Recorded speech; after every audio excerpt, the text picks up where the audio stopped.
Hello मेरे प्यारे दोस्तों, मैं आपके अपने चैनल RWP एकेडमी में आप सभी का तहे दिल से स्वागत करता हूं। हम आज पढ़ेंगे नवपाषाण काल के बारे में। ठीक है,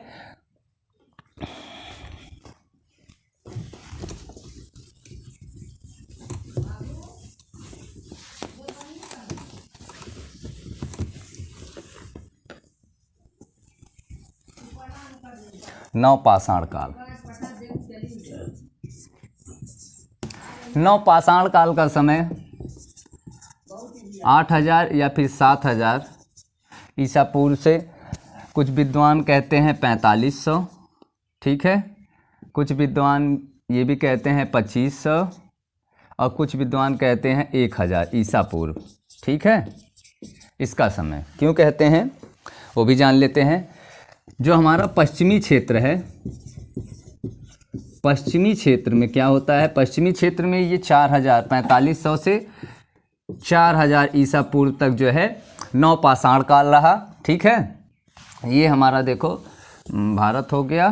ठीक है, ये हमारा पूर्व हो गया, दक्षिण हो गया, उत्तर हो गया और ये पश्चिम हो गया। ठीक है, ये हमारा है। तो ये जो हिस्सा है पश्चिम वाला, यहाँ से 4000 ईसा पूर्व तक रहा। लेकिन जो है ये पूरब और सुदूर दक्षिण जो हिस्सा है, यहाँ पे हम 1000 ईसा पूर्व तक माना जाता है। ठीक है, लिख लेना, सिंदूर दक्षिण और पूर्वी क्षेत्रों में 1000 ईसा पूर्व तक कौन था, नवपाषाण काल था। ठीक है, तो आगे चलें।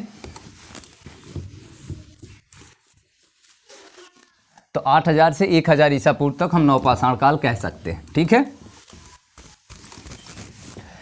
क्योंकि विद्वानों ने समझा है। हम अब इसकी विशेषता पढ़ेंगे। क्या पढ़ेंगे? विशेषता। लिख लेना, विशेषता, विशेषताएं लिख लो, विशेषताएं। सबसे पहली चीज कि हम लोग जब पूरा पाषाण काल में थे तो सिर्फ और सिर्फ एक उपभोक्ता थे। उपभोक्ता मतलब सिर्फ हम खाना जानते थे। ठीक है, क्या थे? उपभोक्ता। उपभोक्ता के बाद फिर हम क्या मध्य पाषाण काल में उपभोक्ता के साथ क्या हो गए?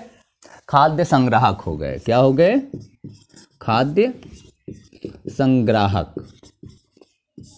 अब खाद्य संग्राहक के बाद नवपाषाण काल में हम क्या हो गए? उत्पादक भी हो गए। हमने चीजें क्या है, उत्पन्न करना भी सीख लिया था। ठीक है, तो ये हो गई विशेषताएं में। ये पहले नंबर पे लिख लेना। वो पूछ सकता है कि नवपाषाण काल में आदमी उपभोक्ता, खाद्य संग्राहक और उत्पादक, ये तीनों हो गया। वो पूछ सकता है कि किस काल में मनुष्य जो है उपभोक्ता के साथ खाद्य संग्राहक और उत्पादक भी बना, तो वो काल था नवपाषाण काल। ठीक है, विशेषताएं। अब दूसरी चीज लिख लो, किस कार्य करना प्रारंभ कर दिया? क्या कर दिया? कृषि कार्य। कृषि कार्य करना मनुष्य जो है प्रारंभ कर देता है। तीसरा, वो अस्थाई निवास। ठीक है, अस्थाई निवास करने लगा। ठीक है, अस्थाई निवास के साथ उन्होंने पहिए का भी आविष्कार किया। पहिए का आविष्कार। ठीक है, नवपाषाण काल में ही उन्होंने पहिए का भी आविष्कार किया। चार ही है, पहिए का निवास, कृषि कार्य, स्थायी निवास।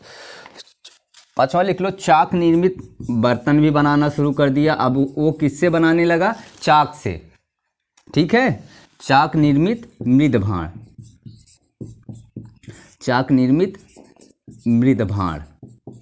आप देख रहे होंगे इस समय जो प्रजापति या कोहान लोग जो हैं चाक पे ही बनाते हैं। ठीक है, मिट्टी का क्या रहता है, एक गोल सा बना होता है और जिसको घुमाते हैं, उसके ऊपर मट्टी रखे रहते हैं, उसे घुमाते हैं तो वो बनता जाता है। ठीक है, चाक निर्मित मृद भांड, मृदभाण को मैंने पहले ही बताया है, जो मिट्टी के बर्तन होते हैं उसे उस टाइम उस विद्वानों ने मृदभाण कहा है। ठीक है, छठवां लिख लो, यातायात के साधन। यातायात के साधन। अब यातायात के साधन में क्या थे? यातायात के साधन में थे बैलगाड़ी, भैंसा गाड़ी, घोड़ा गाड़ी। ठीक है, ये सारी चीज़ें थी। और यातायात में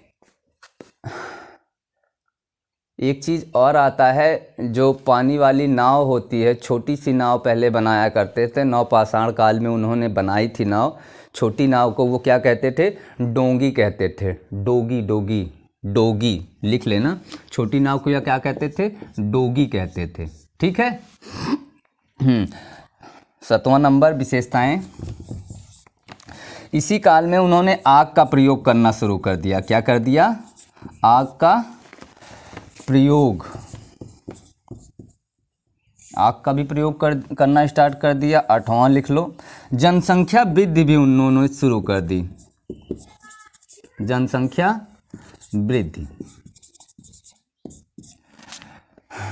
9वां, परिवार का विकास भी उन्होंने सोचना स्टार्ट कर दिया या करने लगे। परिवार का विकास भी उन्होंने किया। परिवार का विकास भी किया। सामुदायिक जीवन भी स्टार्ट किया। सामुदायिक जीवन, ये सारी चीज़ें पूछी गई हैं, इसीलिए मैं बता रहा हूँ और बहुत ज़रूरी है, इसे ध्यान याद रखना। ठीक है। वृक्षारोपण, क्योंकि नवपाषाण काल में वो जंगल से कहाँ आ गया था? मैदानी क्षेत्रों में आ गया था। जो जंगल से वो बीज लाया था, वो मैदानी क्षेत्रों में जहाँ पे वो निवास करने लगा, अस्थाई जहाँ पे वो रहने लगा, ठीक है, वहाँ पे वो जो बीज जंगल से ले आया था, यहाँ पे उसने उसे बो दिया जहाँ वो रहता था। ठीक है। वहाँ पे उसने फिर चाक भी बनाए, मिट्टी के चाक से जो है मिट्टी का बर्तन बनाने लगे। ठीक है। वृक्षारोपण भी किया। और 12, जानवरों की खाल से वस्त्र बनाए।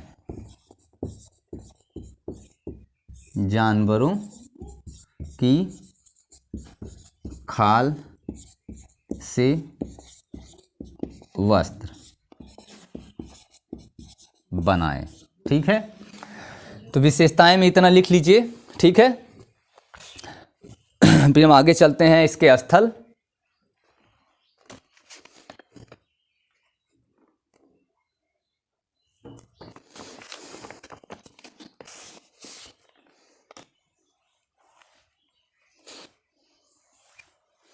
चलते हैं अब आगे।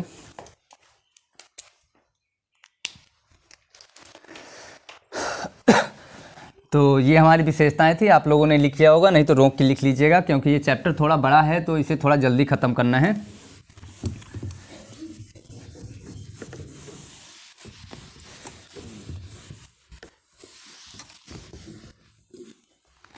अब नवपाषाण कालीन स्थल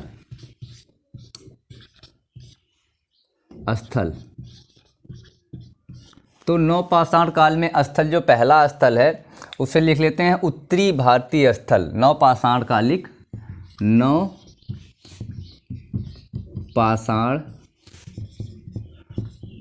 कालीन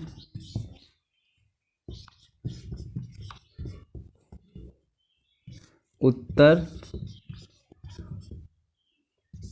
भारत के स्थल। ठीक है। नवपाषाण कालीन उत्तर भारत के स्थल। तो उत्तर भारत मतलब वो जम्मू कश्मीर साइड में। ठीक है। तो यहाँ से दो जो है स्थल बहुत ही इम्पोर्टेंट हैं। गुफ कराल, एक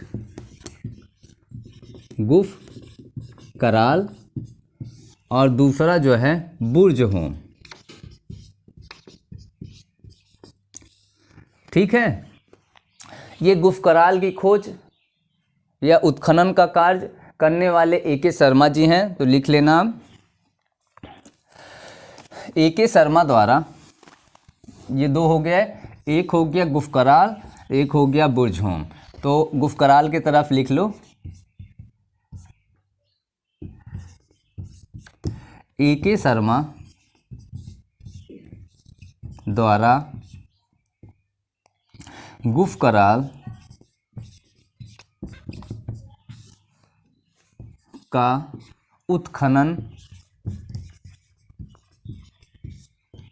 उत्खनन कार्य किया गया, जहाँ से मटर, गेहूँ, जौ, मसूर और हड्डियों के उपकरण प्राप्त हुए हैं। क्या हुए हैं? और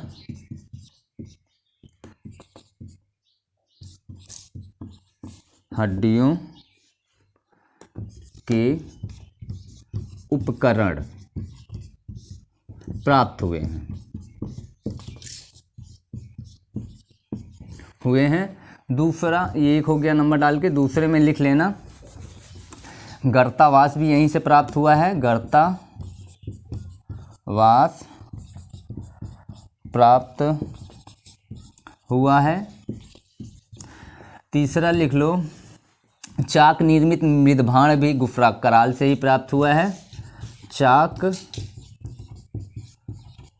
निर्मित मृदभाण, ठीक है, ये प्राप्त कहाँ से हुआ है? गुफकराल से, उत्तरी भारत है। बुर्जहोम से क्या हुआ है? लिख लो, डी टेरा और पीटरसन ने 1935 ईस्वी में बुर्जहोम की खोज की। को किसने की?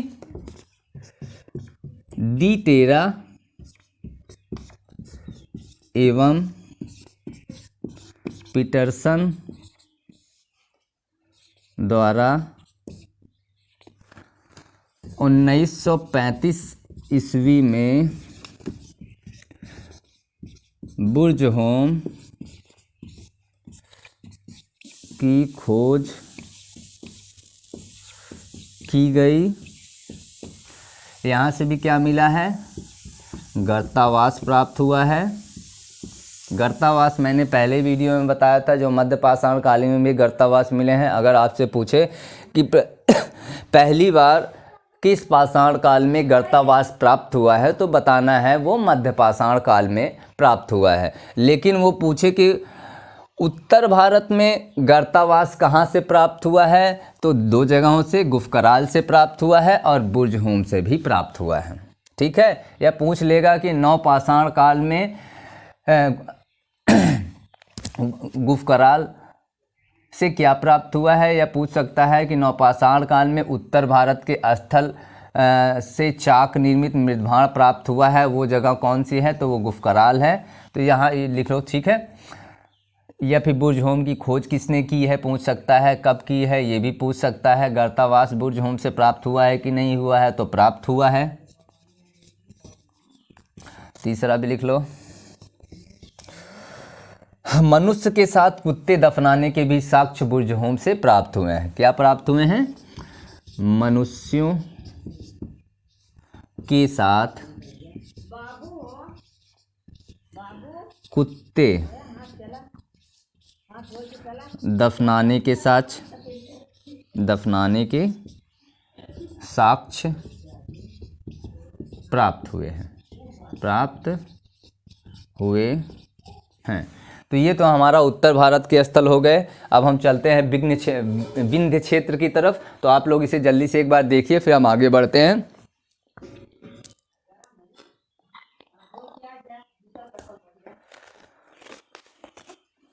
चलिए फिर इसे मिटाते हैं, आगे चलते हैं। ये उत्तर भारत के स्थल हो गए। आगे चलते हैं विघ्न नवपाषाण कालीन स्थल में विंध्य क्षेत्र। कौन सा क्षेत्र? विंध्य क्षेत्र।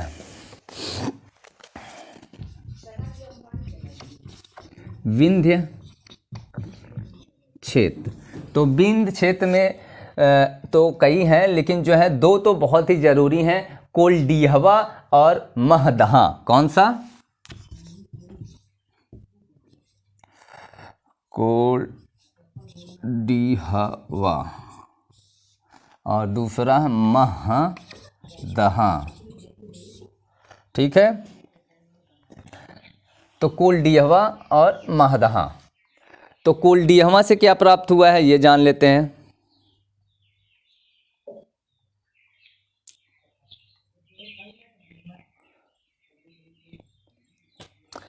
तो कोल्डिहवा से नवपाषाण काल,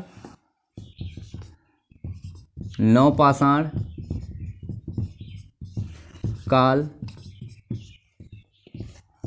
ताम्रपाषाण काल, इसके बाद हम पढ़ेंगे ताम्रपाषाण काल के बारे में, और लौह पाषाण काल।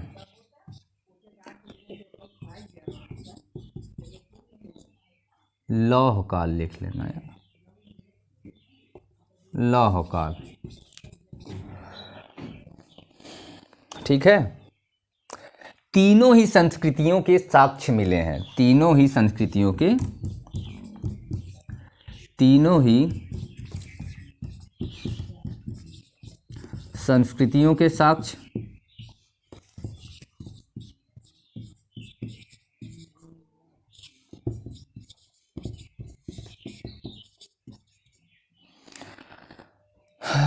नंबर 1 हो गया। नंबर 2 लिख लो। 6000 बीसी से नहीं 7000 बीसी से 6000 बीसी के बीच में कोल्डिहवा से ही धान के साक्ष्य मिले हैं। ठीक है, किसके साक्ष्य मिले हैं? धान के साक्ष्य। 7000 बीसी से 6000 बीसी के बीच धान के साक्ष्य, धान के साथ भूसी के भी साक्ष्य मिले हैं। धान के साक्ष्य लिखो, दूसरे में लिख लेते हैं। देखो, धान रखने के लिए एक बर्तन बनाया उन लोगों ने, तो यहाँ पे धान, उसमें एक धान जो है, धान में बर्तन रखा हुआ मिला, मतलब सॉरी, बर्तन में धान रखा हुआ मिला। ठीक है, तो लिख लो अनाज, अनाज रखने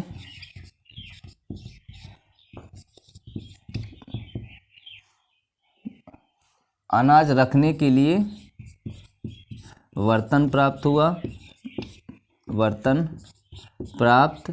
ठीक है, अनाज रखने के लिए बर्तन भी मिला है, और उसके साथ क्या है? धान की भूसी और पोयरा। क्या क्या? धान की भूसी भी मिली है, धान की भूसी, और जो है धान को पीटने के बाद जो ऊपर का जो डंडा बचता है उसे पोयरा कहते हैं, तो पोयरा भी प्राप्त हुआ है। ठीक है, कहाँ से? कोल्डिहवा से। ठीक है, दूसरी तरफ आते हैं महदहा। ये सारी चीज़ें जो बता रहा हूँ ये समझ लेना बहुत ही ज़रूरी है। अगर आप इसको ध्यान नहीं देते हैं तो ये आपकी गलती है, उसमें कोई कुछ कर नहीं सकता।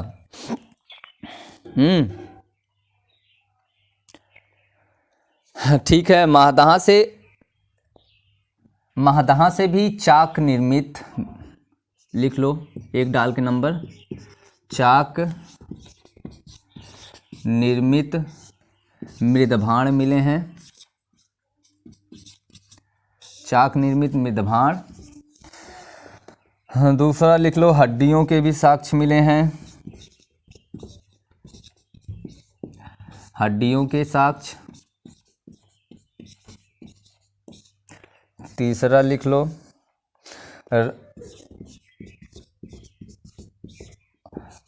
रस्सी का छाप, और रस्सी का छाप किस पे मिला है? बर्तनों पे। लिख लेना, बर्तनों पे, बर्तनों से। ठीक है,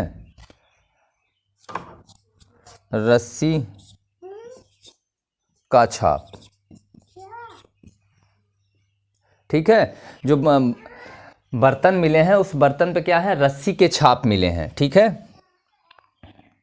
और ये जो क्षेत्र है वो कहाँ से कहाँ तक का है? विंध्य क्षेत्र जो है, जैसे प्रयागराज हो गया, विंध्याचल हो गया, प्रतापगढ़ हो गया, ठीक है, मिर्ज़ापुर हो गया, ये सब विंध्य क्षेत्र में ही आते हैं। ठीक है, तो ये हो गया विंध्य क्षेत्र। इसके बाद हम चलते हैं मध्य गंगा घाटी। ठीक है, तो इसे मिटाएं, एक बार आप लोग देख लीजिए, इसके बाद इसे मिटाते हैं।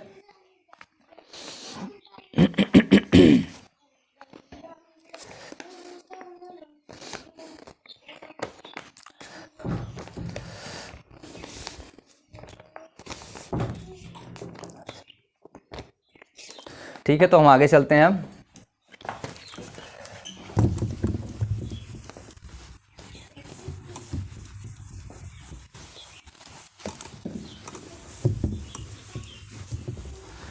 तो मध्य गंगा घाटी, सबसे पहली चीज़ तो जो मध्य गंगा घाटी है, ये जो है यहाँ से निकल के ऐसे, ये जो कहाँ से हो रही है, उत्तराखंड से। कहाँ से स्टार्ट हो रही है? उत्तराखंड से स्टार्ट हो रही है और मिल कहाँ रही है? बंगाल में। गंगा, ये जो इसका हिस्सा है बीच वाला, ये क्या है? मध्य गंगा घाटी। मध्य गंगा घाटी, ठीक है। ये जो कहाँ से कहाँ तक मध्य गंगा घाटी, तो पूर्वांचल से है, पूर्वांचल से बिहार तक ये मध्य घाटी है, ठीक है। पूर्वांचल से बिहार तक ये क्या है? मध्य गंगा घाटी है, ये जान लो। तो इसमें जो हिस्से हैं वो कौन कौन से हैं? एक तो है चिरांद। चिरांद जो आप पढ़ता है सारण या फिर छपरा कह दो, और छपरा कहाँ है? बिहार में, ठीक है। एक तो ये जगह है, यहाँ से क्या मिला है? बिहार, या फिर कह दो चिरांद भी वो कह सकता है, सारण भी कह सकता है, छपरा भी कह सकता है, या फिर बिहार भी कह सकता है। वो क्वेश्चन में पूछेगा कि नवपाषाणकालीन स्थल कहाँ हड्डियों की सींगों के ढेर प्राप्त हुए हैं, तो वो यहीं से प्राप्त हुए हैं, चिरांद से, ठीक है। तो लिख लेना, चिरांद से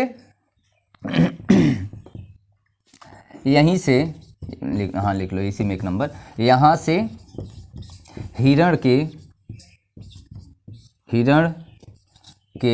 या हिरण ना भी कर सकते हो, या हिरण कर सकते हो, हिरण के हड्डियों के, सॉरी सींगों की,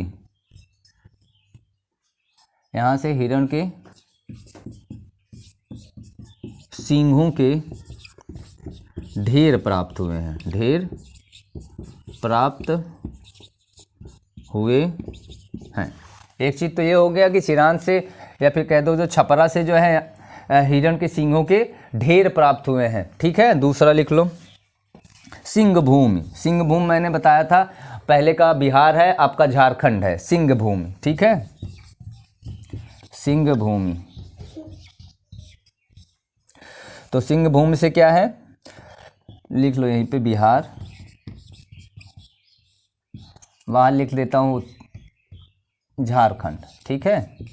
झारखंड, झारखंड सिंहभूमि से क्या मिले हैं?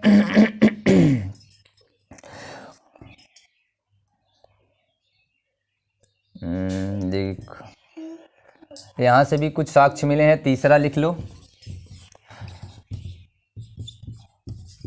ये स्थल बताया जा रहा है, ठीक है। मध्य गंगा घाटी में जो स्थल था वो उसमें सिंहभूमि भी आता है, ठीक है। तो उड़ीसा के मयूरगंज से, उड़ीसा के मयूरगंज में स्थित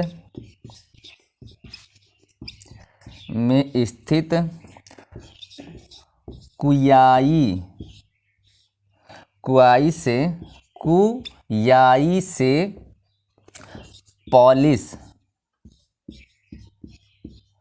पॉलिशदार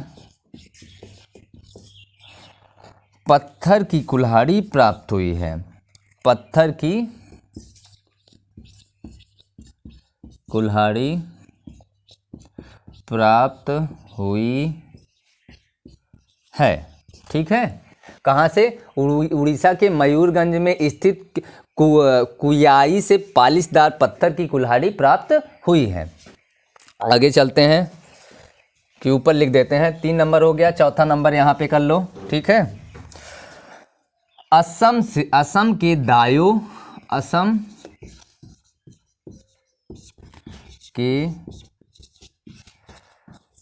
के दाओ जले हार्डिंग, दाओ जले हार्डिंग नामक स्थल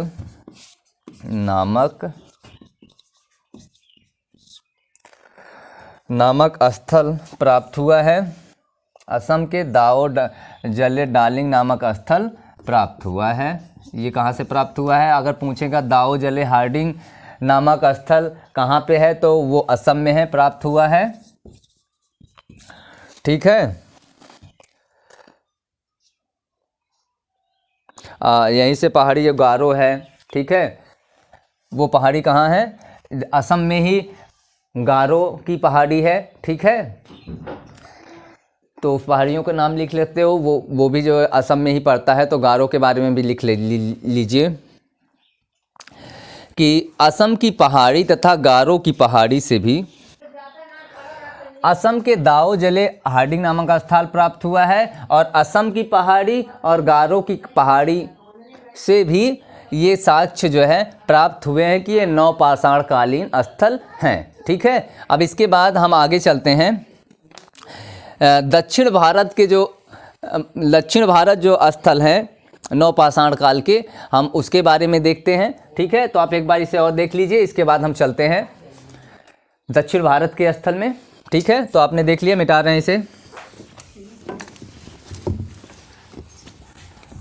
तो दक्षिण भारतीय स्थल,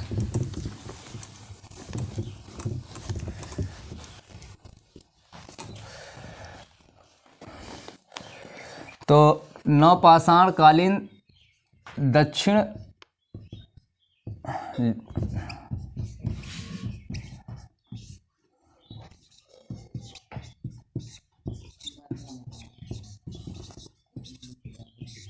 ठीक है, नवपाषाण कालीन दक्षिण भारत के स्थल। ठीक है, हेडिंग ये डाल लेना। इसे ही क्या कहते हैं? दक्षिण भारत को बहुत सारे अंग्रेजी में कहोगे तो साउथ इंडिया कहते हैं। ठीक है, इसी को दक्षिण भारत को ही सभी लोग जानते ही होंगे। तो इसका जो स्टेट है, राज्य, एक तरफ लिख लेते हैं राज्य। ठीक है, तो इसमें राज्य पहला लिख लो कर्नाटक।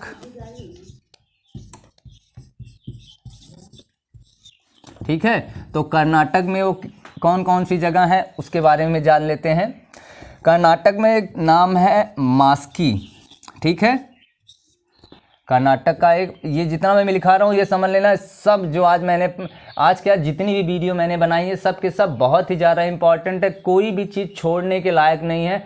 एक भी मिनट की वीडियो आपकी आगे बढ़ के नहीं जानी चाहिए। हर एक मिनट जो है, हर एक पल जो है हमारे लिए कीमती है और हमारी हर एक चीज़ कीमती है, क्योंकि हम पीसीएस की तैयारी कर रहे हैं। ठीक है, उसके हिसाब से हमें हर एक चीज़ को बारीकी से देखना पड़ेगा। तो मास्की हो गया, ब्रह्मगिरी, ठीक है, कर्नाटक में ही पड़ता है, और एक संगनकल्लू, ठीक है, हल्लूर। ये सब नाम बहुत ज़रूरी है, याद रखना। टी नरसीपुर, एक और लिख लो पीकलीहल। ये हमारा कर्नाटक में, ये सारे स्थान जो हैं कर्नाटक में पड़ते हैं, जो नवपाषाण कालीन स्थल मिले हैं। कहाँ से? कर्नाटक में मिले हैं, मास्की से, ब्रह्मगिरी से, संगनकल्लू से, हल्लूर से, पी नरसिंहपुर से, पीकलीहल से। ठीक है, ये स्थान जो है कहाँ से मिले हैं? कर्नाटक से मिले हैं। दूसरा, ये तो राज्य हो गया, ऐसे मैं कर सकता हूँ। ठीक है, दूसरा जो मिला है हमारा, लिख लो आंध्र प्रदेश। कौन सा? आंध्र प्रदेश। तो आंध्र प्रदेश में कहाँ कहाँ से मिले हैं? एक नाम है नागार्जुन कोंड आंध्र प्रदेश में है। दूसरा लिख लो एक उत्तनूर। ठीक है, एक और लिख लो पलवाय। ये आंध्र प्रदेश में है, नवपाषाण कालीन स्थल हैं। याद रखना, ये पूछता है कि ये बताइए, आंध्र प्रदेश का सुमेलित करने के लिए भी पूछ